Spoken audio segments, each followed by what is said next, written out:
Section of transaction એને સમજીશું. તો એને એમાં ગિયર મિકેનિઝમ છે અને શિફ્ટિંગ કેવી રીતે થાય છે એને આપણે જોઈએ છે. તો ડિફરન્શિયલ અને ગિયર બોક્સ બંનેનું કોમ્બિનેશન છે. અહીંયા આપણી ફ્રન્ટની શાફ્ટ લાગશે, જે બાજુ આપણો આ ભાગ વધારે છે તો ત્યાં શાફ્ટ આપણી લાંબી હશે, બીજી બાજુ આપણી શાફ્ટ નાની હશે. આ રીતે ફ્રન્ટ એક્સેલની બંને એક્સેલ એ અહીંયા લાગી જશે.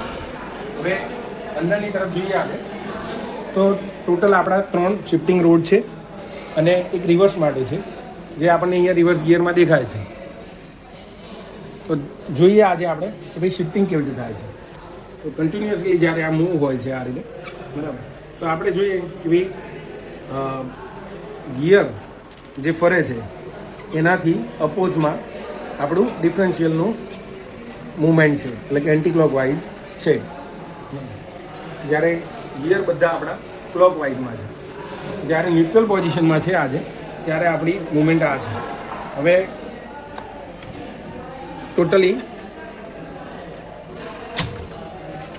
અત્યારે આપણી આ ન્યુટ્રલ પોઝિશન છે. કેવી રીતે આપણને ખબર પડી? તો જ્યાં આપણા જે ફોર્ક છે શિફ્ટિંગ ફોર્ક એ બધા જ શિફ્ટિંગ ફોર્ક એ સિંક્રોમેશના વચ્ચેના ભાગે છે, 3 એ 3. તો એનાથી આપણને ખબર પડી કે આ ન્યુટ્રલમાં છે. તો હવે જ્યારે આપણે ફર્સ્ટ ગિયર એન્ગેજ કરીએ છીએ તો ફર્સ્ટ ગિયર એન્ગેજ કરવા માટે આપણો આ જે સ્પર ગિયર છે તે એન્ગેજ થવો જોઈએ. તો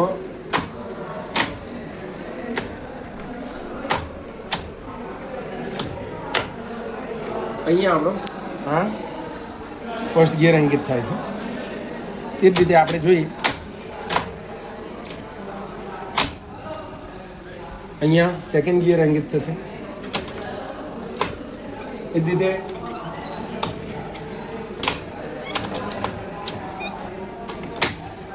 આ આપણો થર્ડ ગિયર એન્ગેજ થાય છે અને ત્યારબાદ આપણા ફોર્થ ગિયર એન્ગેજ થાય છે.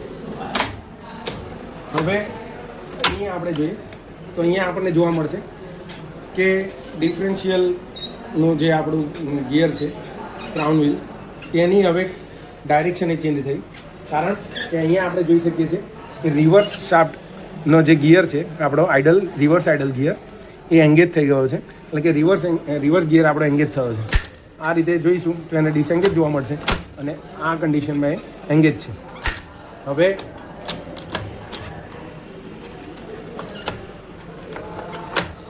આ આપણો ફિફ્થ ગિયર, જે અહીંયા આપણને બહાર જ એનો ફોર્ક છે તે દેખાય છે.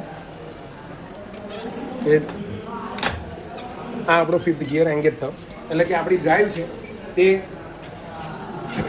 ક્લચથી ડાયરેક્ટ આ મેઇન ગિયરને આવશે અને ડાયરેક્ટ બારોબાર, એટલે કે સીધી જ એ આપણને ડ્રાઈવ આઉટપુટ શાફ્ટમાં મળે છે. આ રીતે એક્સેલનું જોઈએ ગિયર મિકેનિઝમ તો છે, ગિયર ટ્રાન્સમિશન કેવી રીતે થાય તે આજે આપણે સમજ્યા અને ગિયર શિફ્ટ કેવી રીતે થાય તે સમજ્યા.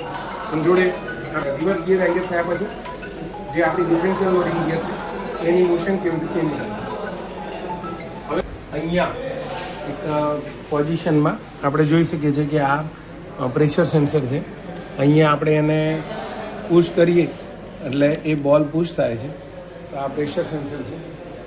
તો નેક્સ્ટ લેક્ચરની અંદર આપણે ટોટલી ટ્રાન્સેક્શનને ડિસમેન્ટલ કરીશું અને ડિસમેન્ટલ કર્યા પછી એના પાર્ટ્સ અને એને એસેમ્બલ કેવી રીતે કરી શકીએ છીએ, સાથે સાથે એના પાર્ટ્સમાં શું શું ખામી અને એને કેવી રીતે આપણે ચેક કરી શકીએ છીએ.